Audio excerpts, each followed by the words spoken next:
People often ask, how cool would it be to be able to fly? Well, it depends on what kind of flight, really. Flying like a bird would be awesome. Flying like an insect would suck, because insects aren't gliding, they're not flying like planes, they're hovering like helicopters. So, and when you think of how short a fly's life is, to a fly, a second is like an hour. So when a fly flaps its wings, it's basically doing this. Oh, fuck. I'm falling again. So you want to fly like a flying squirrel. And they've got the right idea. They just glide. They just go, and they're flying. That's cool, whatever speed you're going. It's my flying face. But no, flies, they're going. Don't ever let anyone tell you for 1 second that flies enjoy being alive. All right, life is a suckfest for a fly. It just spends its whole life going food.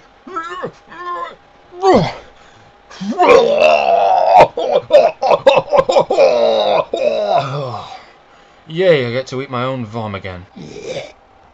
Fuck what Buddha tells you, man. If you see a fly, kill it.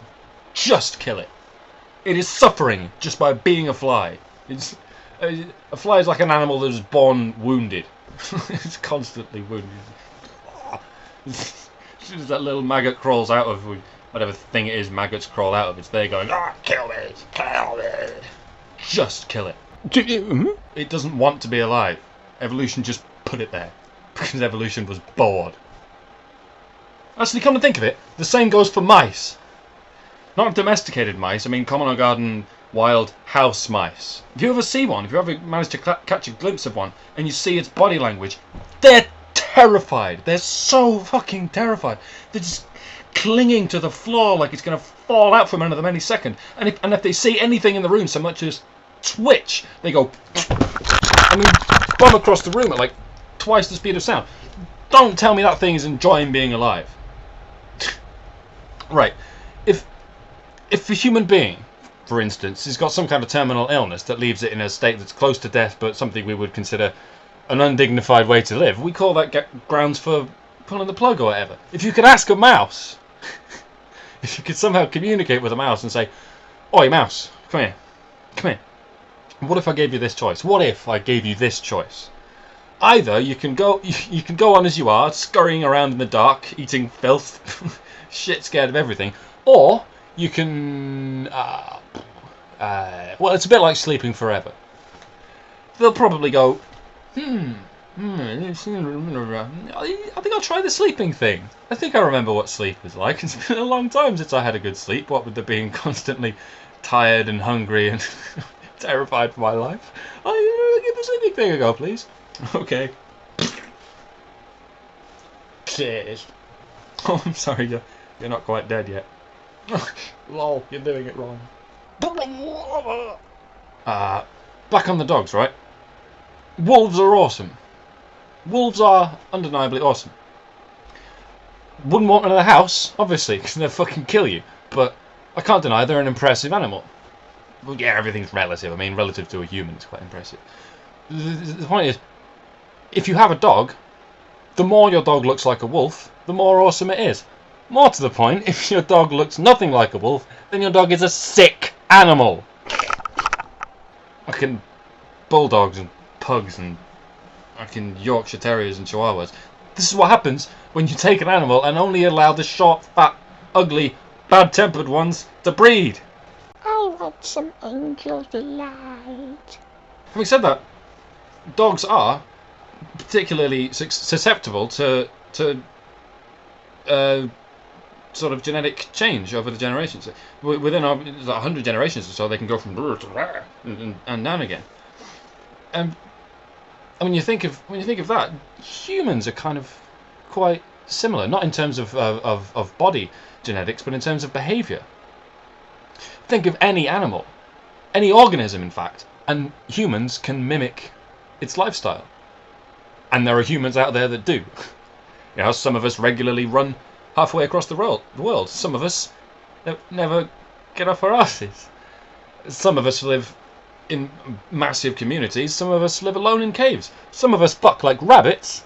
Some of us spend our whole lives swimming up that particular fucking waterfall. So if I can assert the notion that these shrunken body rat dogs are abominations against nature, then I have to further assert the notion that any human that doesn't act like a chimp is an abomination against nature. And yes, let it never be said that I didn't acknowledge this fully. If ever there were anything that could be considered an abomination against nature, it is humans. After all, humans are the ones doing this to the dogs. But the difference is the fact that these dogs are mutants doesn't stop them breeding.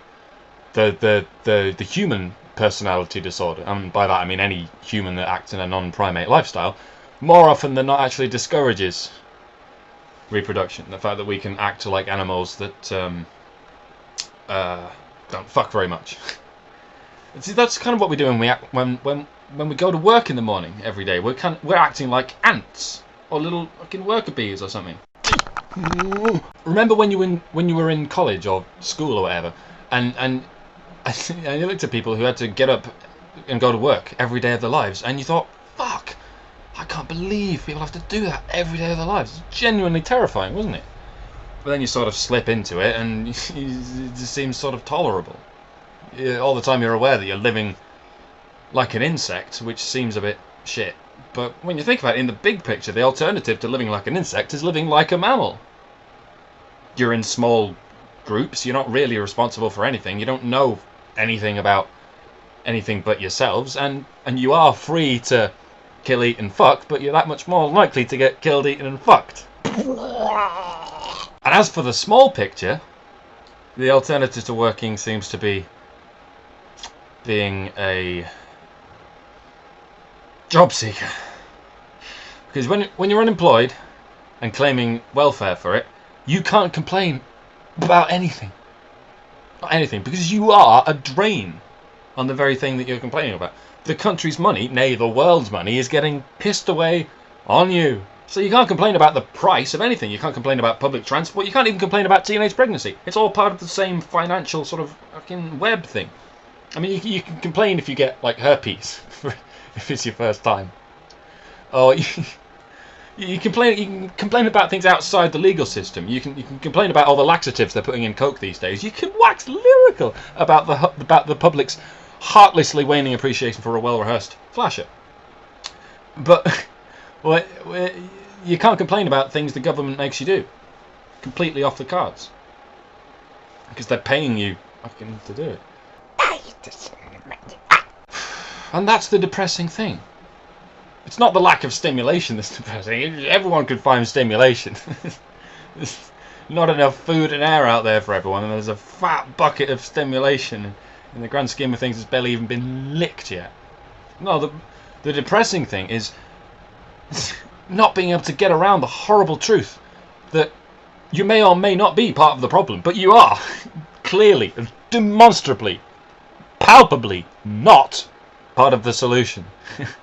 No one's entirely sure what's going on with the economy at the moment, but we've got a really fair inkling that the people getting money for nothing aren't helping. So yeah, what you get is a hell of a battle between your guilt and your ego, I suppose. We'll call it pride. Pride's a bit more juxtapositional word. And if your guilt wins the battle, then you spend your whole life working for the man or whatever. But if your pride wins the battle, then you spend your whole life on your ass. And those options both sound like they suck, so it's not good. So I guess you have to keep the battle going. Alright, fuck that metaphor. It's not a battle at all, it's a bird. A drunk one. Yo! And where one wing is guilt and the other wing is pride, and they work together to maintain flight. Wait a minute. Yeah, okay, for the sake of argument, we'll call the left wing guilt and the right wing pride. Each useless on their own, but together maintain flight. Two wrongs don't make a right, but occasionally they do make a good